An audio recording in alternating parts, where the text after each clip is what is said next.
wallaala jimma muuda bada keessa koo gubeenya waade maal jaalalta akkana siin barbaada gadin teenya kophee narraa dhumte si obsuuf takkaan dandeenya maal qabanaa dhufte jimmaa fillee jimma yaa walakkaa gibe yaa walakkaa gibe jirraa fillee jirraa way wal argaa dhibe way wal argaa dhibe kadeessa maal jennee kan waliin dubbanne kan waliin dubbanne biyyoo waliin daaknee kan waliin guddanne har'a maaf datanne jaalalaan keessa koo na boojjete yaanni kee kun jiru na dorgite maashuu koo si malee jiruu qabu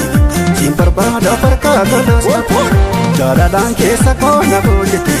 yaanni kee kun jiru na dorgite maashuu koo si malee jiruu qabu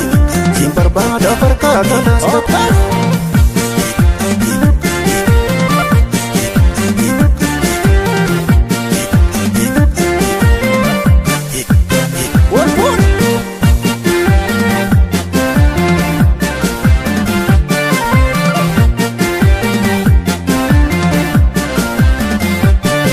Bakkatii jirtur wallaala jimma muuda bada keessa koo gubeenya waade maal jaalalta akkana siin barbaada gadin teenya kophee narraa dhumte si obsuuf takkaan dandeenya maal qabanaa dhufte siin bootoleetti koo way hundaan badhaatu way hundaan badhaatu badiin sumaaf dhufee dursa naanaa nyaatu dursa naanaa nyaatu sabboon titti jimmaa sirraan qabaa dhimma sirraan qabaa dhimma jaalalammoo qofne onneerraan sii qaba sabboon titti saba yoomumaa wal argaan kiyyaaf kan kee yaadin argaa dhabee minnuu jettee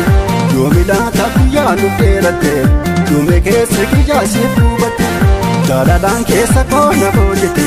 yaanni kee kun jiru na dorgite maashuu koo si malee jiruu qabu siin barbaada farkaa galaas qabu.